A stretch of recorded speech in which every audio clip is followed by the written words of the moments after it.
Hey everybody, Economic Ninja here. Let's talk about foreclosures. Let's talk about real estate, and let's talk about this guy next to me, Dan from I Allegedly. Dan, how are you doing? I'm fantastic, Ninja. How are you? Oh, well, since I screwed up the last video, I need to restart. I Well, think I'm we, doing we had better. a long day. We've done a lot of stuff today. A lot of stuff. Look, we're working on the foreclosure industry. We're doing a ton of research. We have a new course out. You've probably seen it, Foreclosure Pro, the Real Estate Foreclosure Pro. We are filming the last 3 or 4 lessons for it. If you guys want the pre-filming discount of 80% off, it comes to $199. Jump on it now. When those links are gone, it's gone. Because we're putting the last 3 or 4 videos to bed. But we want to talk today about some research that Dan did going into some specific banks and what happened there. The foreclosure industry is starting to pick up steam. Real quick, a little stat that I heard from auction.com. All of the country's foreclosures last year, they said came to like 88,000. Yes. Well, that's not a lot because in 2018, we were sitting around 240 to 250,000. They said that's about the national average, backing all the way up to around the Great Recession, right? Then it went big. Well, let's talk about that. Around in the 80s, 80,000, let's say, plus properties in the county or the country that went to auction last year. In 2021, that number, this is from auction.com, said it was in the low 60s. So we're seeing a pickup, and things are definitely picking up. As a matter of fact, Doug, our foreclosure expert, says it too, right? Absolutely. And the thing that you're seeing is the banks, all the breaks that they've given people, all the incentives, all the chances not to pay and forbearance is over with now. Yeah. It's done. And the banks are now calling, wanting their money, and the time to make a deal is over with right now. Yeah. So, well, we were filming this section for the course, and I thought, this would be good for the channel as well. But we're not going to give the channel all the nitty gritty of what you learned. But let's talk about the 3 big banks you talked to, because that was interesting enough. You want to talk about interesting times. What happened? okay, one thing that you're seeing right now is you're seeing some of the banks do a mortgage advertising campaign. And I walked into Bank of America and said, so I don't bank there, and I want to talk to a mortgage professional. Oh, sit right down and we'll get somebody for you. And then they came over, listen, we want to talk to you about getting yourself a HELOC loan. And they pushed and pushed and pushed the HELOC loan. And we can fix a rate for 2 years, we can get the amount approved in advance, and you can write yourself a check anytime you want. Sir, what happens if you lose your job? You can just write yourself a check. You've got money. It's going to give you a savings account in your house and peace of mind. And I'm like, well, that's a loan, guys. It's not a savings account. It's debt. But so nobody's refinancing, and plus mortgage rates. What are they at right now for first mortgages? Oh wow, we're just not doing them right now. But you have to have gold credit. You've got to have the perfect job, the perfect situation to get the rates that you see advertised. Everybody said that. And, oh, you're self-employed. Okay, that's interesting. So basically, they took my information.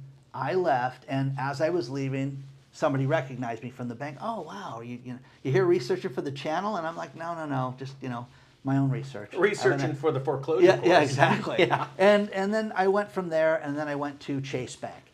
And Chase Bank did the same thing. It was like they went to the Bank of America School of Marketing, where it was HELOC. Yeah, HELOC, the HELOC festival, and they don't refinances. Dan, wow, no one's refinancing right now. The interest rates are too high, but you can get yourself a HELOC. That's the way to go. You can lock your rate in, and no fees right now up front, and you have no fees until you use the loan and use the money.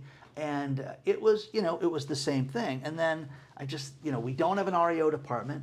What are you guys doing with the properties that are coming back to the bank? Dan, we're working deals out with people. We just don't have, people just are not in foreclosure right now. It's just not happening. And they said the economy is strong, right? The economy is strong and things are great. Yeah. And I was like, okay. Wait till the end. What happens to this video? Yeah. But you went to another bank. So then I went to Citibank, and Citibank again went to the Chase and Bank of America School of mortgage financing, and we have a great idea. You know what? You've probably never heard of this before. We have an idea for you. Here we go. You need to get yourself a HELOC loan. Let me explain to you how beautiful this is. And they pulled out the brochure, and it was like, you can buy land. You know what I mean? But you could buy a Maserati. Yeah. It was you can buy everything you can't afford. Exactly. You can't even afford this loan. But again, this is what's disturbing, guys, is they're all pitching the same thing, which is you have no payments up front, Dan. Save the money. What happens if you lose your job? What if circumstances change? What if your wife or girlfriend, loses her job and, your household goes upside down? Now you've got the opportunity for that. Did you look at them and go, what happens if I lose my job and I can't pay you? And they're like, we don't care. Yeah. We've already got our commission. Yeah, exactly. Yeah, they don't care. They didn't get that far. So Yeah. they all took my information. They went, and then 2 days later, This is when it happens. I get a phone call, and it's Bank of America. I'm like, I don't want to answer this because I thought it was like, hey, I figured out who you are and Well, the HELOC parent. watch some videos Yeah. for you, HELOC, and I'm thinking, HELOC. let's get that HELOC loan going for you, Dan. And he says, hey, listen, I want to talk to you about something. We don't have it, and we don't see a lot of foreclosures right now, but we're building kind of an interest list for people that are going to have are interested in properties. And I'm like, really? Yeah, we are. And it's, their conversation was short. Take my information. Here's more detail, information on what I'm looking for, and if we have anything, we'll contact you further. But it was very interesting because they see the writing on the wall, and they know that there are people that are in trouble. The sales pitch, and for those of you that are old enough to remember what you and I remember, is that in 05, 06, 07, the world was beautiful and everything was fantastic and there was no problems. And then all of a sudden it was like a light switch got shut off and, nobody wants to buy your house. And these people are seeing that. And then the next one to call me was Citibank. Yeah, this is the whole crazy part of the story. Well, the Citibank calls back and says, hey, listen, hey, how are you?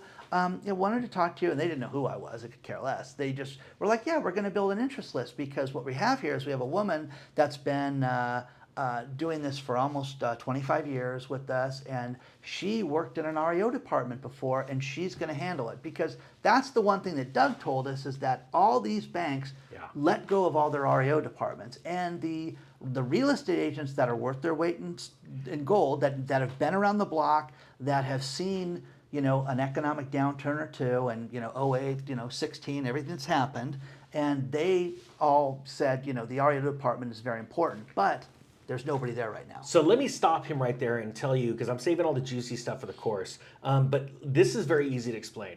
In 2006 to 2009, there was no such thing as REO specialist. Literally, that industry was built in 2009.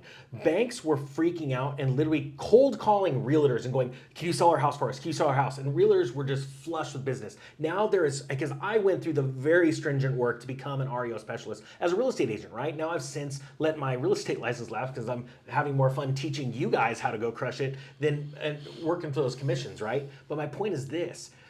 It's a lot of work to become an REO specialist. Well, what happened is that real estate agent caught wind of somebody looking for foreclosures, and those bankers that are trying to get you or Dan to get a loan, to get a commission, also sees another way of getting money, and that's getting these listings to an agent.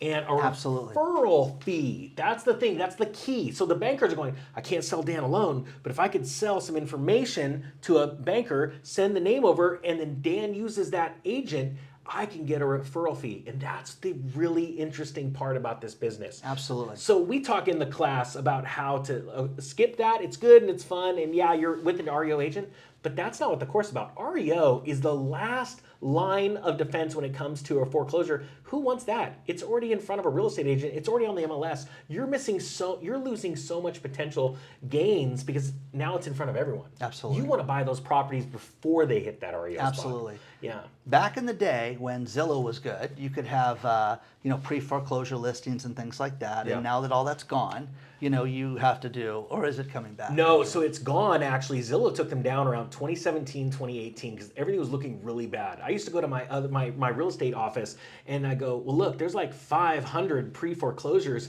in 2018. Like, no, there isn't. They go look and their mouths just drop.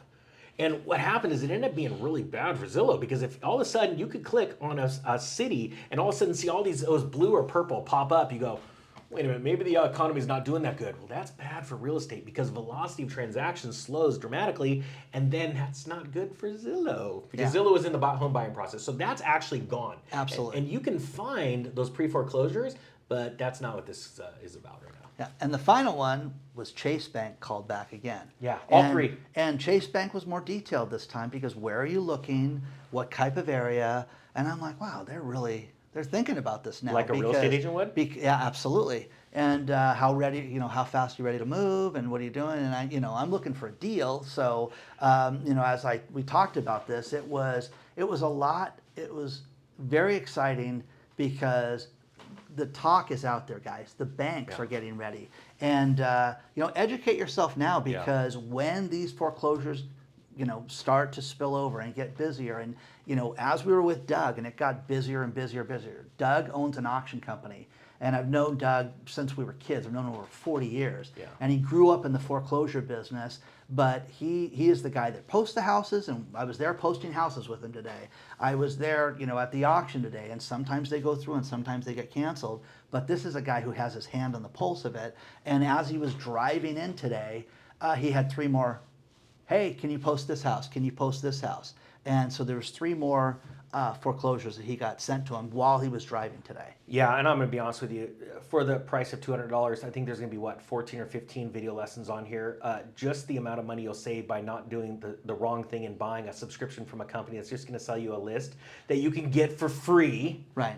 You're going to make lots of money in the future. And if you've ever thought about foreclosures, I think I would look at taking advantage of it, because once that price is up. But everything with Doug's knowledge, because it's not just a house flipper. It's not I got a deal on a house. He's not a wholesaler. I bought a wholesale house, there's a complete different education on that. Yeah. But Doug's thing is he is dealing with the banks. He's dealing with his knowledge. To give you guys an idea, sometimes a bank will be in second position and they know the house has tremendous equity. They will have Doug give him cash and give him cashier's checks to go bid on that house so they don't lose interest in the property. Yeah, so not only is he a professional bidder for banks, he also owns, I believe, the largest privately held auction business in the country. Yeah, it's fascinating. And the amount of years he's done it, already the videos we've filmed, he's literally seen every scenario, every screw up by people. And I don't want to even get on the title bombs, but that video alone was pretty impressive.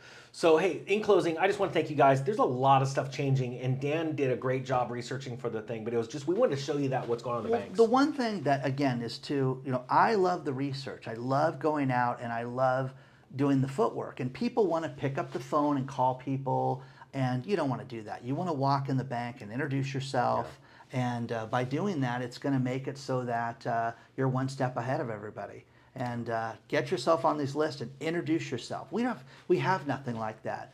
Anything yet? I would ask them, every 3-4 weeks right now when I go back into a bank. Yeah. Well, we already discovered how to do that without having to walk in every day. Yes. We're going to keep that quiet. All right, guys, that being said, I thank you so much for watching. Go and crush it in the foreclosure industry. It hasn't exploded yet, but it is starting. The fuse has been lit. The fire's getting hot, and it's time to get out of here. With that being said, the Economic Ninja and Dan from I Allegedly are out.